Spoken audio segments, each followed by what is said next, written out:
Welcome back to Atlanta Diaries. I'm your host, Enma Popley. Thank you for joining me. In Atlanta Diaries, we celebrate unique and inspiring stories of breakthrough women to help future generations create their own. If you want to know more about Atlanta or listen to more episodes, you can visit my website www.enmapopley.com. You can also share feedback or suggestions there. It has been quite a run, and I've thoroughly enjoyed having such wonderful conversations with some amazing, inspiring women. And more than that, sharing these conversations with all of you.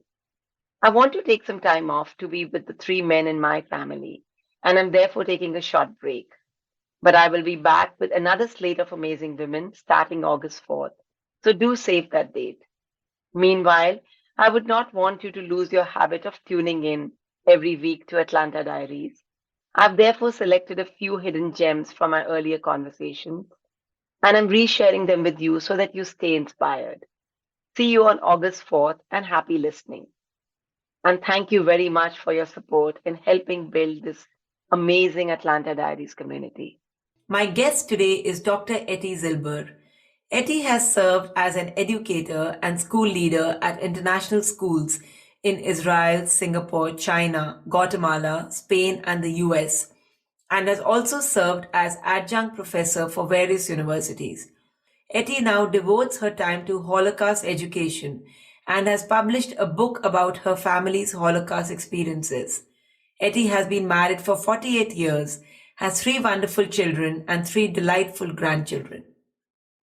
So, welcome to the show, Ettie. I'm really looking forward to our conversation. As I am. Thank you, Enman. It's been a pleasure to get to know you. Ettie, love to hear from you how your early years shaped your journey this far.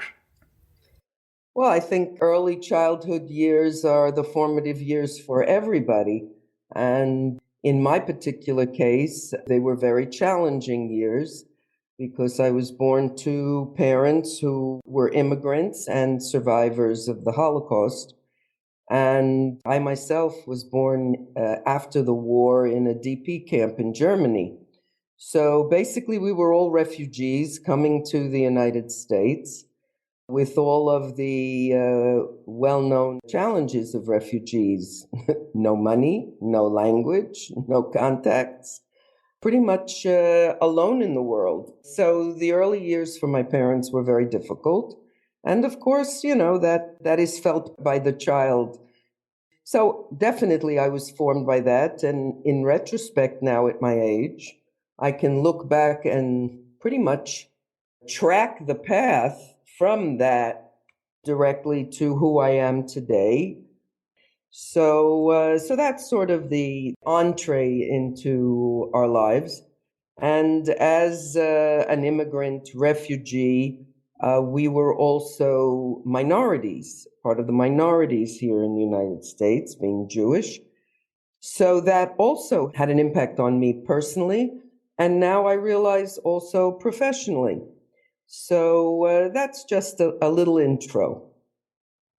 Thank you very much. That's a great start. Let's begin with that. Talk to us about what are the different challenges you are talking about as an immigrant, as a minority. Well, being an immigrant or being a newcomer is always challenging, no matter where it is. And I've done that a number of times, but certainly not under the same circumstances as my parents, because I've lived in different countries and I've moved numerous times. And each time it's a challenge, but the challenge was very, very different from my parents. Growing up, I had to learn English. English was not my first language. And so I learned English. And I started kindergarten, and I remember very well being put in a speech class because I had a Jewish accent. So, of course, they wanted to get rid of my accent. But I did well in school, had friends, but I always felt like an outsider. And I think that has always accompanied me throughout my life. And in fact, because of all my moves, I actually put myself in the position of being an outsider So I'm a permanent outsider, which has a lot of advantages, I think. And in retrospect, professionally, I always identified with outsiders, people who were different. There was a tremendous empathy, and I chose to focus my career in this direction as well. Interesting. Like you said, navigated so many countries, worked across international schools, leadership roles. I want to double click on, was this intentional and deliberate or any other way? No, it was pretty capricious, actually, and spontaneous, because there was never any plan. I enjoyed listening to speakers before on your podcast, young, vibrant, energetic women with a plan. And I never had a plan. Everything sort of just evolved in my life, and I would go with the flow. And if I had to change professions, I changed professions. If I had to change location, I changed location. I never, ever had a plan, certainly not for leadership. What I knew from home, and this was all three of us, my two sisters and I, we all had to go to college. We all had to have a profession with knowledge that could not be taken away from you. And that was the mantra at home. Nobody can take away from you what's in your head, because my parents had everything taken away from them, except what was in their heads. So I became a teacher because that's what was available for girls. Ettie, you had mentioned that your mother had dreamed of becoming a doctor herself, right? Which couldn't become a reality. What kind of a role did she play in your journey and that of your sisters? Well, Mom was everything for us. She was our rock. She was the motor. She organized everything. She ran the house. And she raised us, basically. And she was our model. And she was a model of resilience. And basically what she said went. She made the decisions. She made sure that we all went to college. And she was very, very encouraging. That was always her style. She always told us, you can do whatever you want to do, and you'll do great. Not only that, she always pumped us with her lifelong lessons. If somebody asks you if you know how to do something, just say yes. You'll figure it out later, which I realize now was survival skills. And that's exactly how she survived. Let's talk about your journey as an educator, Ettie.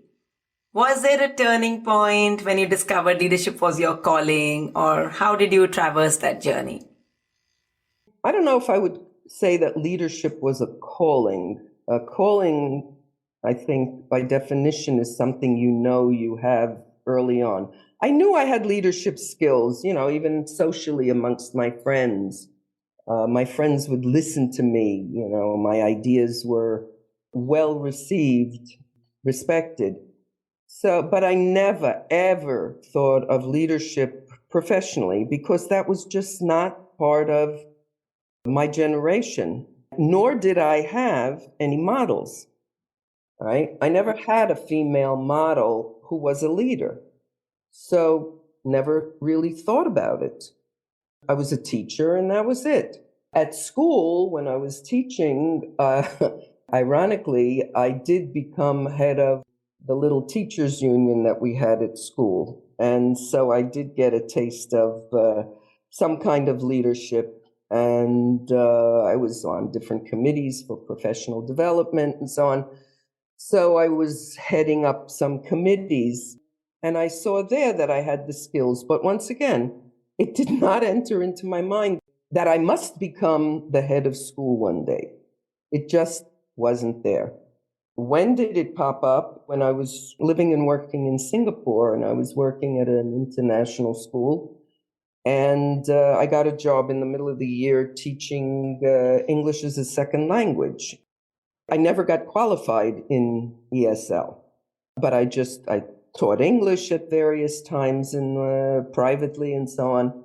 But I made the switch to teaching English very, very quickly and did well, and my students did well. Anyway, my head of school came to me one day and he said, listen, I'd like you to take over the department. This is a department of over 20 staff members. I said, you're kidding. I mean, you realize that I don't have the certification in this field, and there are many others who have much more experience and so on and so forth.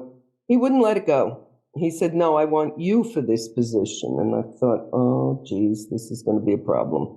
And eventually he convinced me to try it. And so that was my first taste of leadership, because I was leading a team of over 20 people and a school department of hundreds of students. And I saw that I actually liked it and wasn't too bad at it. So that was my first taste. I also first tasted the politics that went along with it. And that was probably the biggest surprise. But that comes with the territory. Yep. Any anecdotes, any stories on how you navigated them? Tell us more about the different challenges. The politics of leadership are just beyond description. In many cases, really ugly. And in other cases, confusing. And people's behavior sometimes very surprising. In the beginning, it was very hurtful. This is, one of my messages for anybody who wants to go into leadership. If you can't develop a thick skin, don't do it. Because you need to have a thick skin. Not everybody's going to love you. And since women are typically groomed to be loved and sweet and kind and good and nurturing, in a leadership position, many times you have to make difficult decisions, and you're going to make some people angry with those decisions. And you have to be able to free yourself from that socialization of being loved by everybody. So those were some of the difficulties. Exact the details, gosh, I could write a book about that one. Sabotage. In general, trying to sabotage you in your position because somebody else wanted the position, not having enough political capital or even enough savvy to know, you're in the middle of a war, but you don't know where the shots are coming from. And this was my entree into head of school position in the first opportunity, having to exit people who are dangerous to children and to staff. This is something that is very distasteful, but has to be done. And unfortunately, I've had too much experience doing that, because my bottom line is, if it's not good for kids or it's dangerous for kids, it has to go. Those were some very, very difficult times. And everything else that goes along with a school community. A school community is a very unique ecosystem. It is amazing. And being the head of that kind of community is very different from being the CEO of a different kind of corporation. Because here you have so many different stakeholders. Number one, you think it's just about the kids? No. The kids are both the customer, the consumer, as well as the product. So that's already a bit of a conflict. Then you have the parents who are also the consumer or the client. But then in private schools, these same parents could also be on the board. So they are also your boss. And then you have the staff. In international schools, you're hiring staff from all over the world. So not only are you giving them a job, you're hiring them for a job, you're changing their life to a whole other country. And you pray that you made the right decision when you hired this person. So most of the time it worked out, but here and there were cases where it was a mistake. And then you have additional problems. And all of this entire community is highly charged because it's all based on emotion. Because what could be more important to a parent than their child? It's all emotional.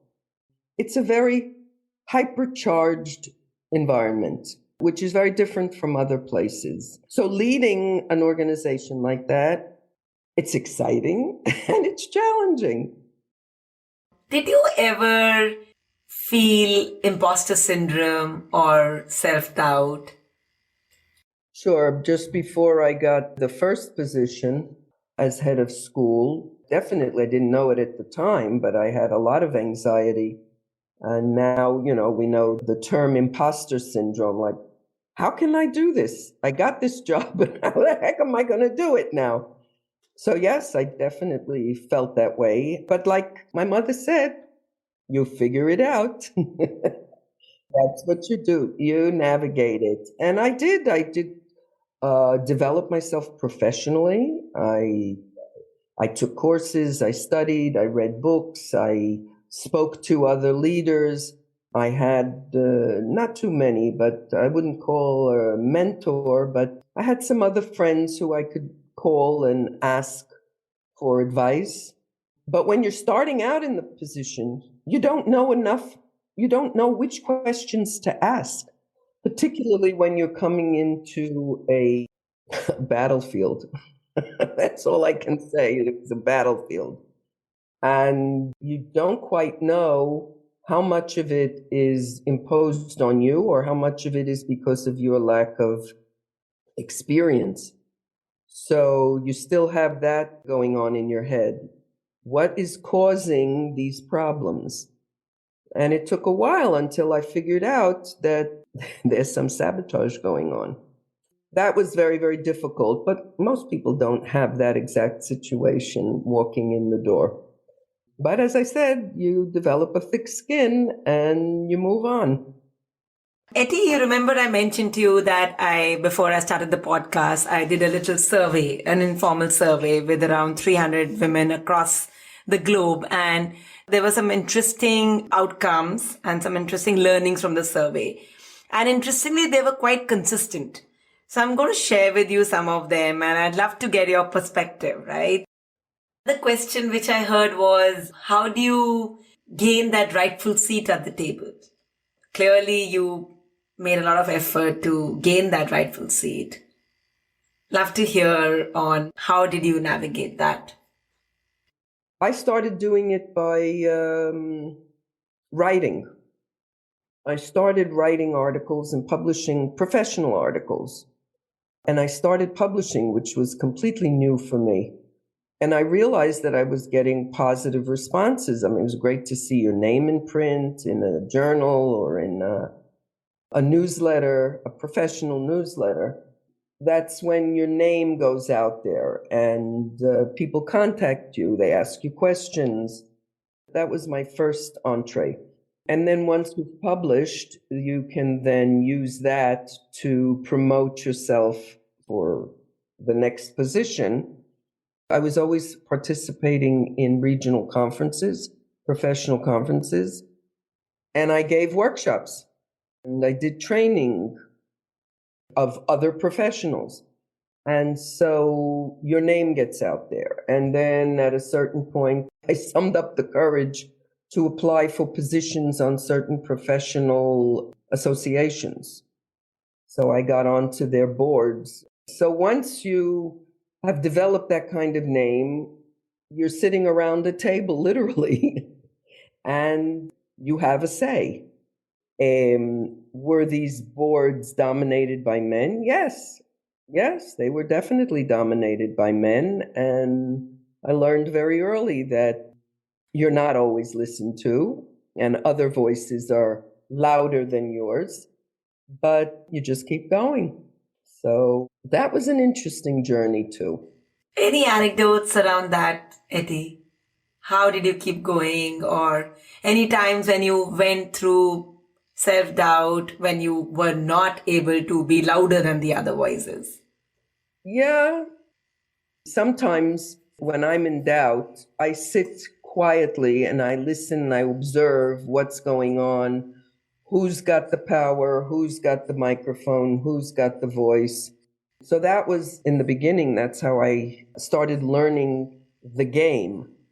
And every industry has its own game. And in an academic industry like education or universities, the game is very, very unique. But I always noticed that my colleagues, male colleagues, had no problem just speaking off the cuff, not necessarily making any sense, and just spouting off the mouth.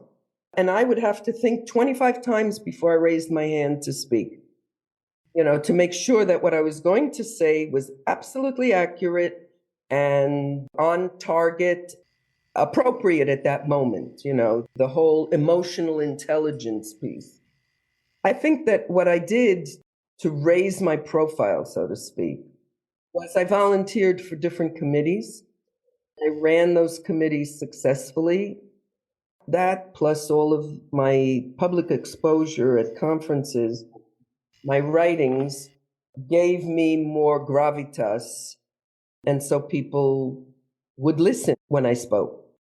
So I think that's pretty much how I did it. So once you knew where you're headed, you were very deliberate about making yourself successful. Yes. And then I eventually went and got a doctoral degree. That was the other thing. I forgot about that one. I was pretty advanced in age when I did that, but I thought, okay, that's going to give me more influence, respect, you call it what you will, gravitas again, because when you're applying for a job, if your name is Dr. Zilber versus Mrs. Zilber, it makes a big difference in certain circles. Absolutely. People find different strategies to make that voice heard or to build influence. And this comes from the upbringing, which was education. What stays in your head will never go out of your head. Yes, that. And learning to read the cards, read the tea leaves, how to play, sounds harsh, how to play the game. It is a game. You have to learn the rules for this game. To say that I learned it very, very well, I would not say I did. I observed others who learned to play the game better than I, but it was good enough. And it was also, don't forget, I was much later in age when all of this took place. When I see young heads of schools, men in their 30s and early 40s, I didn't get into a head of school position till I was 50. So my trajectory was shorter. And that, again, I had other priorities. And it also, as I said, never entered my mind to become a head of school earlier in my career. Any perspective on how do you think mentorship can be a part of somebody's growth plan? How did you play a role on anybody's mentorship journey? That's a very good question. That was another one of my observations going through my professional journey about how men mentor each other. And I saw that visibly in my field. These old guys who were at that time my age now, right? Oh, you see that guy? I mentored him. You see that guy? Great guy. I mentored him. And all of these guys now had high-level positions. And the women didn't have that same trajectory. You didn't hear a woman saying, oh, I mentored her. Well, through our regional associations and the ones that I was on the board or I was just a member, we took it upon ourselves to make a commitment to mentoring young female leaders or those with potential to become leaders or desire to become leaders. And so I was active in that, in mentoring. For 2 or 3 years of my school in Beijing, I had an all-female administrative team. My secondary principal and my elementary principal were both women, and both of them have gone on to great careers. And if you ask them, they would say that they learned a lot from me. And then there was a few other females on staff who I mentored, and today they're in leadership positions in schools. So yes, I think I have been active in mentoring. And having said that, I don't believe I ever had any mentoring. And I hope that that's no longer the case. But I don't think that women mentored each other, perhaps because there were not so many women in positions of leadership so that we could be mentored by them. So I don't know what the real reason is, but I would hope that more women mentor younger women or new leaders. And I think it's important. I think it's very important. A master of 6 languages, Ettie. What inspired you to do that, and how did you even make it possible? Well, I don't know that I mastered all 6 languages at what I consider an academic level, okay? But I can communicate in 6 languages, let's put it that way. Now, because I have a degree in second language acquisition, so I know all the theories behind how the brain works as far as language acquisition centers and also teaching, how to teach second language. I've had phenomenal professors, some of the most famous second language acquisition professors, including Stephen Krashen, who's very well known in the field. But I actually developed my own theory of language acquisition when I was 12. Now I can say that I was right. When I was 12, I was basically raised with 2 languages. I mean, my home language was Yiddish, and then I had to learn English when I went to kindergarten. So basically, I was bilingual. And then in middle school, we had to choose a foreign language. You know, this is a big joke in the United States about learning foreign languages, you know. Most Americans, certainly my generation and even younger, oh yeah, I took Spanish in high school. Yeah, you know, do they know how to speak Spanish? No, but I took it in high school. Anyway, I took it in middle school and I was acing it. It was so easy for me and pleasurable. I enjoyed it. I did well. But I looked around the classroom. None of my classmates were getting it. They were having so much difficulty. I said to myself, why are they having so much trouble? I mean, I found it fascinating. And at that time, I remember saying to myself, oh, it must be because I already know another language. So therefore, learning this third language is easy for me. And these other kids, they don't know any other language but English. And so it's difficult for them. And that's when I was 12 years old. And sure enough, when I went to high school, I added French. And then in college, I had the French as well. And I spoke pretty well. Then I moved to Israel and I had to learn Hebrew.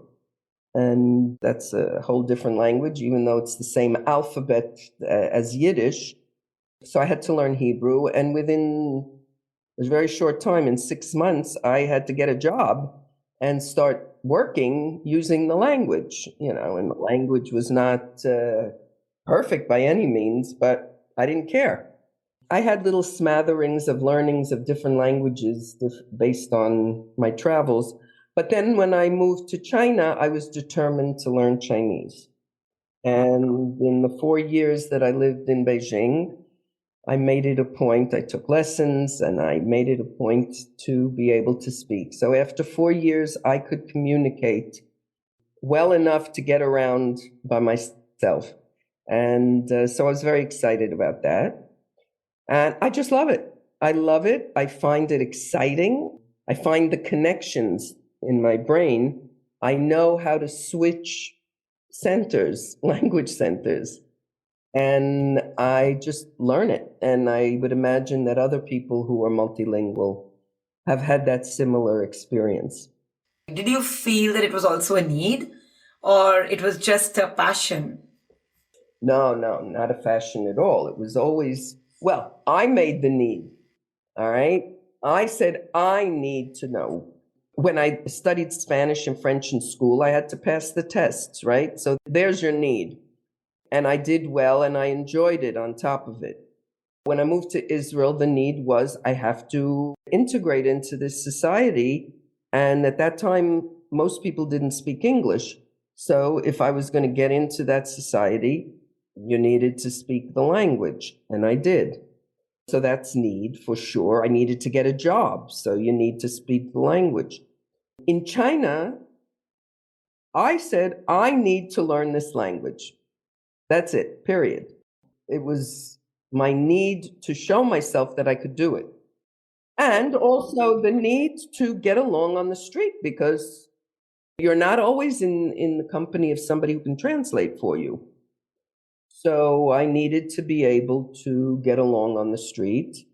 And my staff used to laugh and say, you better be careful what you say behind her back, because she does understand everything. Yeah. Because typically with the foreigners in the school, they didn't necessarily know any Chinese, so the local people could always say what they wanted safely. But now they started laughing and saying, watch out, you can't say everything you want when she's around. My husband came back and forth. The children were already independent by that time. And my husband had some commitments back in the States, so he would be in the States. He would come out for blocks of time. We would travel together. So China was already a different period of time in our lives, in our family lives. So, Ettie, in the beginning of our conversation, you talked about working with different people and you said that's a strength, right? So, talk to us about how being different you felt was a springboard for your professional goals, and how would you help others understand how being different is a strength versus a challenge? Again, in retrospect, I have the great advantage and luxury right now looking back over many, many years of a lifetime. And so I have the perspective to see that being different is a good thing. Now, no kid is going to tell you that they want to be different from their friends. Every kid wants to be like all their other friends. And so did I. And so did I as a kid. But I always knew that I was different. And I was able to see things differently because I was different. And that continued professionally as well. So I think that by being different, I was able to cross cultures, because I came from one culture, but I was living in another. And anybody who lives as a minority group amongst a majority will tell you that they are different if they're honest, and that they have learned to navigate these two worlds, sometimes more than two. So I could navigate. I could be completely comfortable in this Jewish, Yiddish-speaking world, and I could be completely American, like any other Yankee, New Yorker, and talk like a real New Yorker if I wanted to. And I saw that early on, so I called it like a chameleon effect. Now, professionally, I saw that happening with my students, because all of my students in the international school were also all different. They were different from the culture. They were different in the school culture. They were coming from all different cultures around the world with different languages. Their parents were different. And I found myself empathizing with these kids and trying to understand more about them. And that's when I started researching it. And eventually, that was the research I did for my doctoral dissertation, and eventually published a book about it. Then with more research, I widened the field to cross-cultural kids and cross-cultural people who are not just the ones who are traveling around the world because of their parents' work, but they're the ones who happen to be immigrants to a country. They're the ones who happen to be children of bicultural marriages, because they are also coming in contact with two different cultures. There's a whole collection of definitions under the umbrella of cross-culture kids or cross-culture adults. And I found that to be fascinating, and it holds true in all cases. You are always different, but you fit in almost everywhere. You can fit yourself in because you're already aware of how to survive in these different cultures. It's a tremendous skill. Think about it. Any toolkit which you constantly had in your toolbox? If you had to share with a child or a cross-culture kid, what's a strategy or a tool you will give them? Once I became aware and active in this research and in this field, all my students had a workshop with me where I taught them about what was happening to them. And I taught them how they are different. And I taught them that being different is special.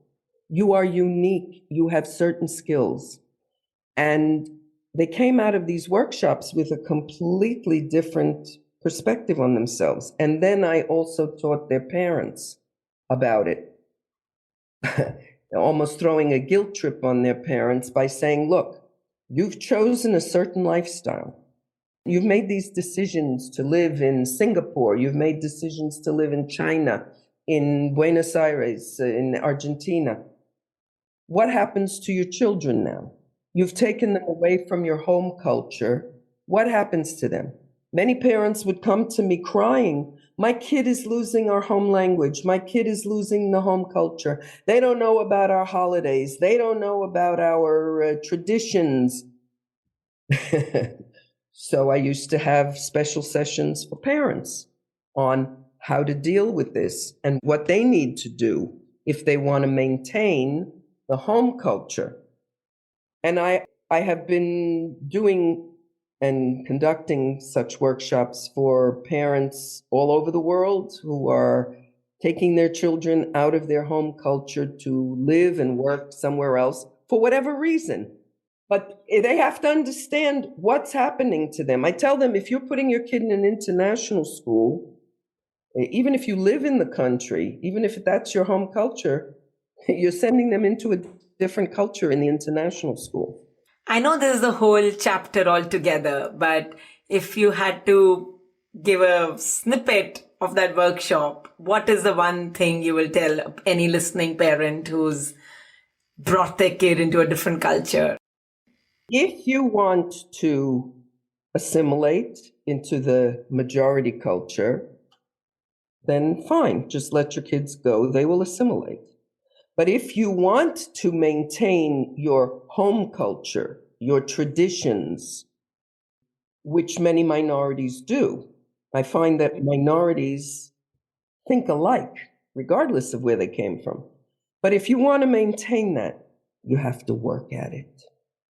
You have to supply your child with what's missing that you want them to have, whether it's language, the native language, the home language, whether it's the foods, the holidays, the culture, the dance. I found it so interesting when I lived in Singapore. Now, Singapore is a microcosm. It's a phenomenal place. I loved living there. But I became very friendly with both local Indian minority groups and expat Indian minority groups. I visited India, 6 or 7 times. I was fascinated. Why? One of the reasons, aside from learning all about variety of cultures in India, is the expat groups, when we would get together and talk, they were always talking, just like we were talking about, what are we going to do with our kids and how are we going to, what's going to happen when we go back home, and what about the grandparents back home, and how do we maintain our kids' identity as Indian, or in my case, as Jewish or Israeli, right? And we were always having these conversations. I said, this is amazing. We're all talking about the same thing, but we all came from different places.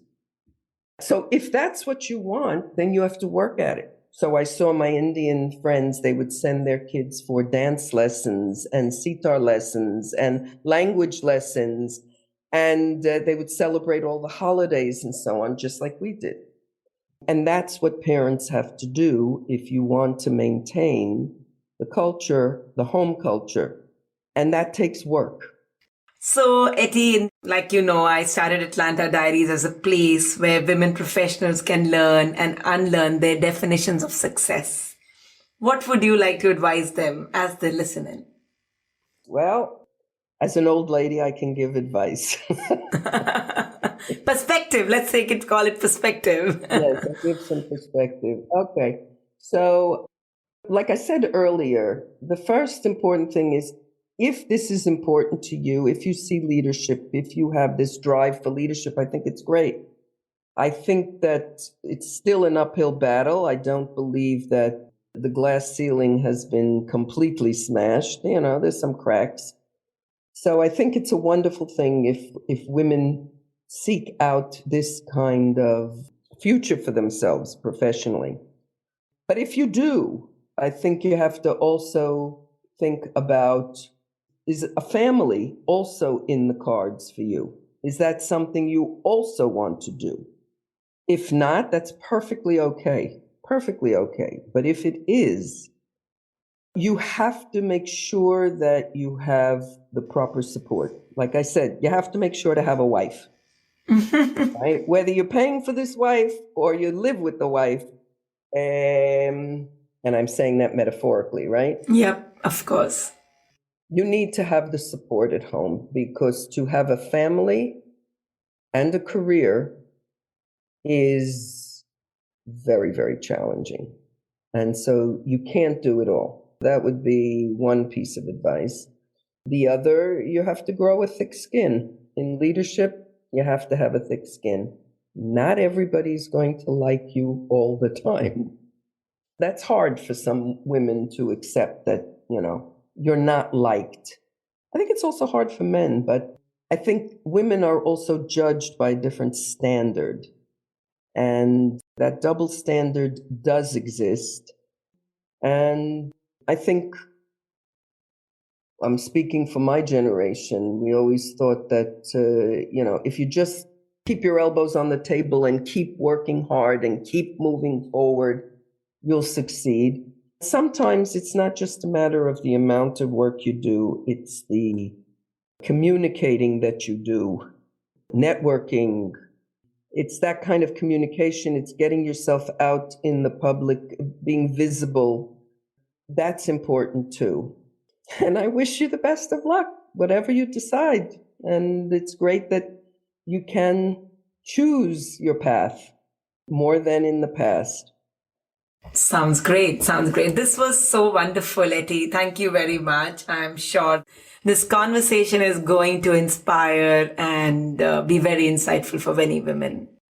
Well, I hope so. I mean, I am definitely somebody from a different generation, but I was pleased to hear the enthusiasm and the energy from the younger generation. So I hope that we all have something to learn from each other. Absolutely. And I think leadership lessons are relevant at any level. So I'm sure there's a lot of perspective in all that you said. And thank you once again.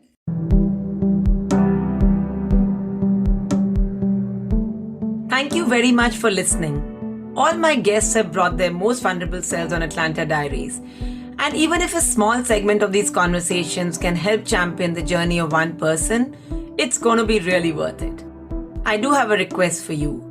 Please share this podcast on your social media and with your family and friends. Our society is constantly evolving, and Atlanta Diaries must too. I really appreciate if you can leave your feedback in the form of a review or a rating. These are impactful and rousing stories that need to be shared far and wide. See you next time for another one on Atlanta Diaries.